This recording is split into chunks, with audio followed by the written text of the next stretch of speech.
On the count of 3, I want everyone to lose their goddamn minds. Does that make sense? All right? Put your hands together and lose your minds for Mr. Garrett House. 1, 2, 3,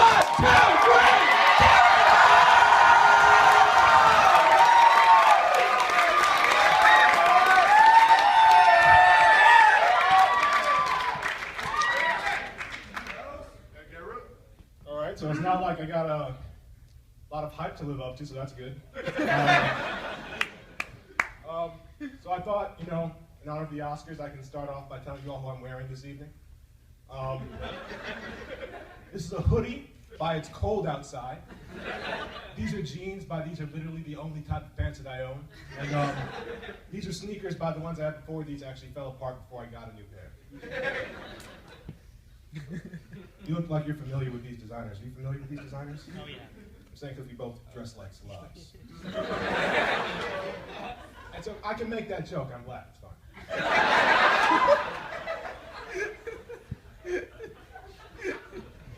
Totally.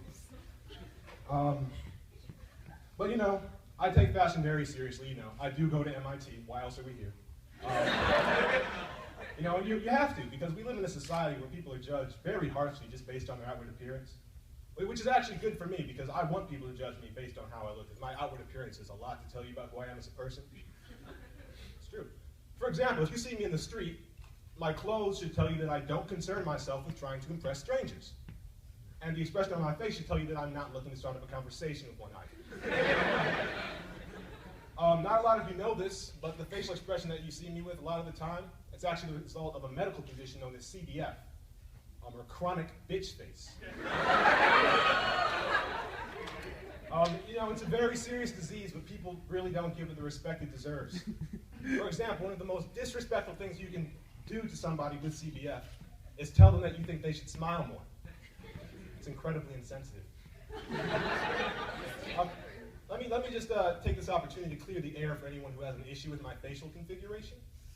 I don't care if my blank expression makes you insecure about your own happiness. If you were a happy enough person to begin with, then you wouldn't rely so much on other people to find joy in your life. Because it may take more muscles to frown than it does to smile, but it takes exactly 0 for me to look like I don't give a shit.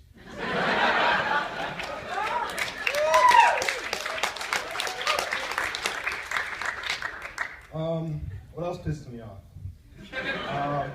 I guess when people think that just because I'm tall and black that I can play basketball.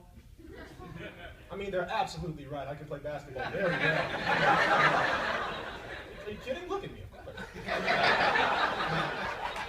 I just do think it's unfair that people always have that assumption about tall black people. I mean, tell me if I'm wrong, but every time you see a heavyset East Asian person, you don't automatically assume that they can sumo wrestle. That would be absurd. Asian dads don't have to go into work and deal with their coworkers like, hey, I saw you bring your son by the office last week. He's gotten really big since I saw him, like really big. Tell me, you've got him in some sort of sumo wrestling program, right? Are you kidding me? With his size and your people's natural aptitude at sumo wrestling? You could get a scholarship easy. That's absurd. Don't get me wrong, it's not like I think all stereotypes are bad. I get pissed off also when people don't pay enough attention to stereotypes. For example, I was coming out of the Infinite one day and I was walking across Mass Ave, and one of these protester guys came up to me. Let me actually clarify. He came up to me, he saw all the multitude of people coming out of the Infinite crossing Mass Ave. He said, I'm going to go up to that guy and ask the following question. Would you like to help impeach President Obama?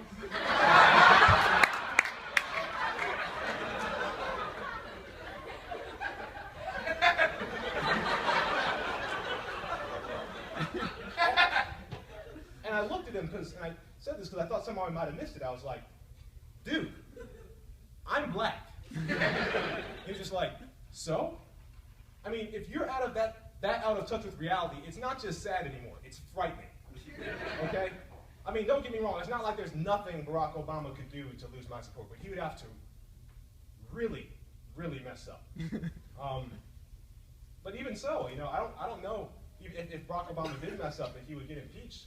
I feel like that guy could talk his way out of anything, honestly. I mean, I think he would have handled something like Watergate 10 times better than Nixon. He could just talk his way out of it in like 10, 10 minutes, just think about it. When the president does it,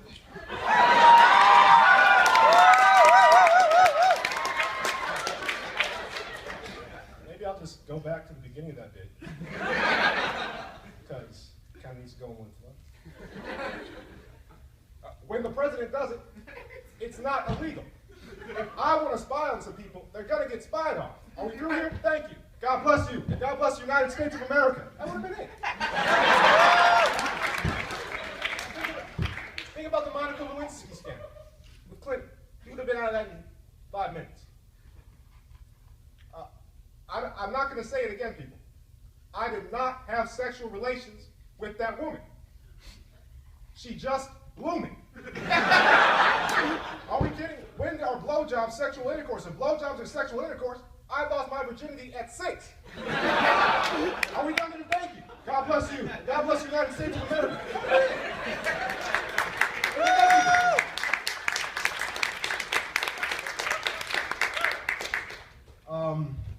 My family travels a lot. This past winter we went to Cancun, Mexico. It was our second time there. It's actually interesting. The first time I went to Cancun, spent a lot of time on the beach building sandcastles with my little brother. And this time, him and I tried to get into a strip club. That was good. It cost too much. You know, of course we could have done it. But one night, me and my dad were just walking through the resort town.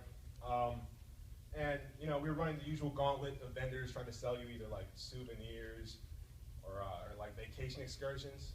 You know, and we come across this one guy, and he's got like, there's a nice button down and an earpiece and sunglasses.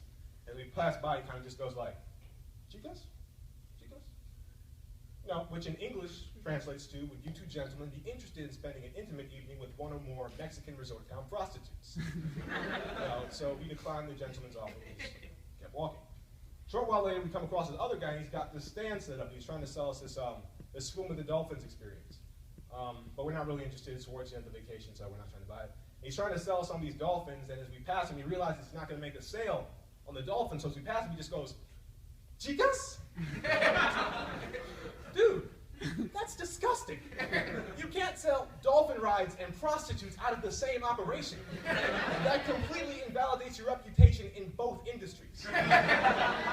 I would no sooner buy a prostitute from somebody who sells dolphin bath rides than I would buy a dolphin ride from somebody in the sex trafficking industry. And quite frankly, it made me worried for the dolphins. I mean, think about it. Like, what if the whole operation is just run by one guy? Like this joint dolphin ride / prostitution ring is like run by some pimp with a degree in marine biology. Can you imagine? Like, think about it. "Hey, Flipper, bring your fat cetacean ass over here. Ricardo tells me you only sold 10 rides today.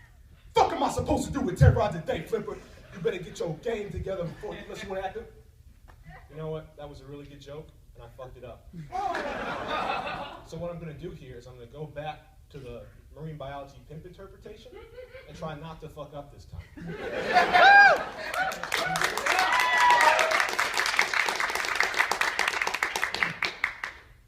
"Hey, Flipper, swim your fat cetacean ass over here. Ricardo told me you only sold 10 rides today. Fuck am I supposed to do with 10 rides a day, Flipper? You better step your game up unless you want to end up on the street with a fucked up blowhole."